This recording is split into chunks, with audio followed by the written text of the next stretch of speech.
Hello, everyone. Now it's time for Module 2. Now we're actually going to get to use some more numbers. So this is a very exciting module, especially for those of us that really like spreadsheets. But nonetheless, I'll give you a setup first as you warm up for these accounting transactions. Anyway, we're going to talk about the fundamentals here. We're going to talk about the fundamentals, and to me, that's a critical part of understanding how you build accounting information. So we talked about accounting as a system of information. So to be able to understand that language, you need to continue to develop your set of fundamentals. And so that's one of the things that we're trying to set up here early. Our learning objectives for this entire module are going to be the following. As I said, we're going to try and do a few more of these concepts. We're going to use something called the business model canvas. It's a very simple way to sketch out an initial business plan. You probably heard about it at some point. It's by Alex Osterwalder and company.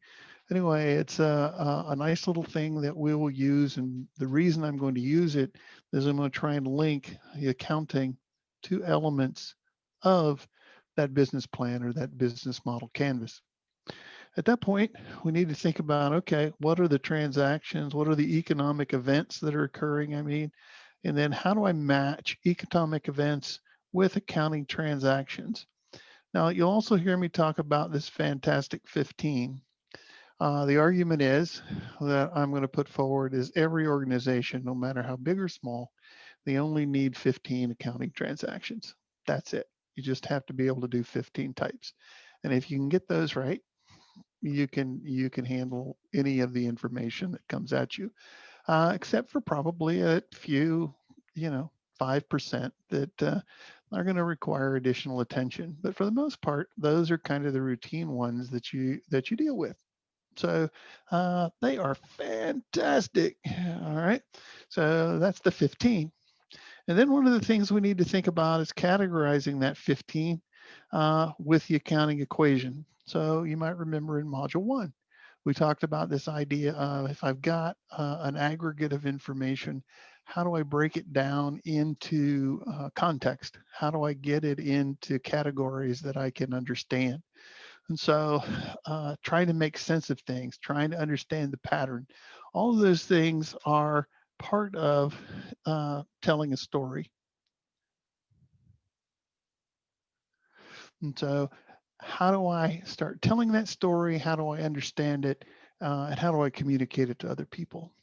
And finally, you're going to actually construct balance sheets and income statements from a transactions template. So I've built you a model that will help you out. And so we'll talk about it briefly here in the overview, but it really is going to make a difference when we actually start doing some problems. So we'll talk about it in that context.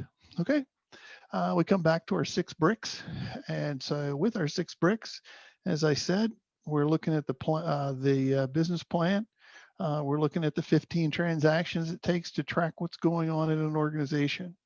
We're thinking about the economic effects that events that affect it. We're going to talk about balance sheets and what's behind it, what's the story.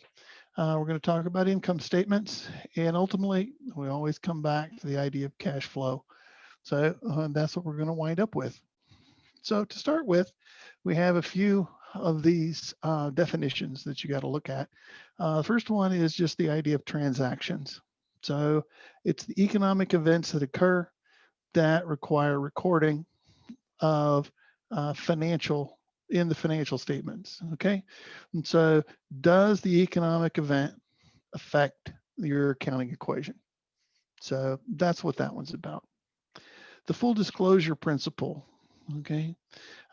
Disclose circumstances and events that are going to make a difference to users.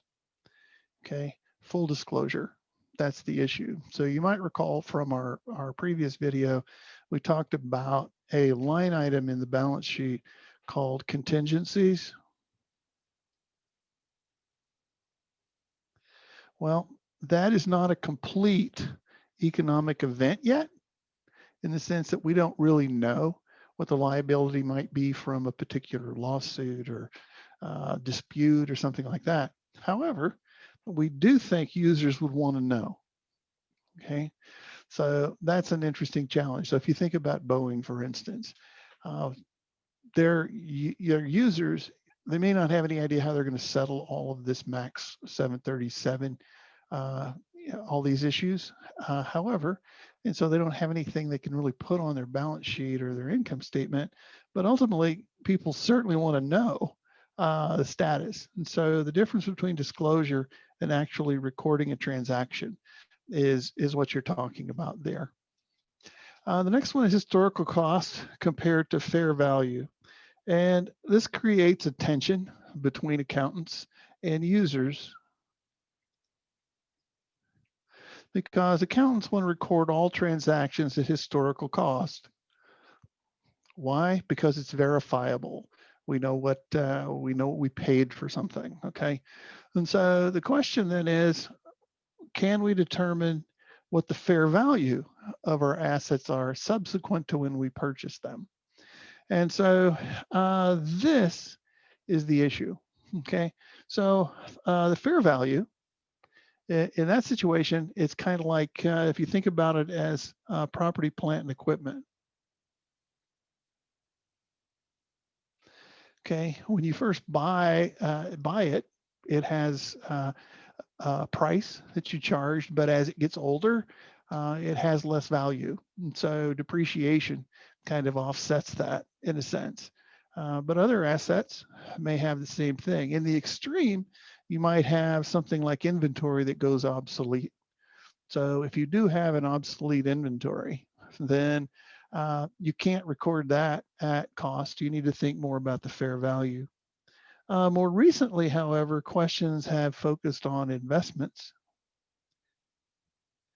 If I bought a stock at a certain price and all of a sudden it had a great increase in value, what value should I use on my balance sheet? So this is a debate now, and it all comes down to whether or not accounting information remains relevant. With that, one of the things I think the accounting profession has done very nicely over time and got out in front of us was this idea of what makes information useful. And so with that, there's two basic premises. One is this idea of is it relevant? And this one, this fancy term, is just about whether or not it's reliable. Okay. So accountants for external financial reporting, okay, they tend to go down the path of reliable. For internal managers, they're going to focus a little more about whether it's relevant for their decisions. There's three elements of this concept of relevance that they talk about. Can it predict something, an economic event that's going to happen in the future? Does it give me some feedback on how those economic events happened in the past? And is it big enough to make a difference? Is it material enough to make a difference in my decision? Alternatively, the reliability part is the information complete? Okay, if I've recorded a transaction, an economic event, do I have the complete information? Just like we said, Boeing may not have the complete information. So the cost associated with potential lawsuits, they don't have a reliable number yet. Okay, but there's some information about it that could be relevant. It doesn't have any mistakes in it.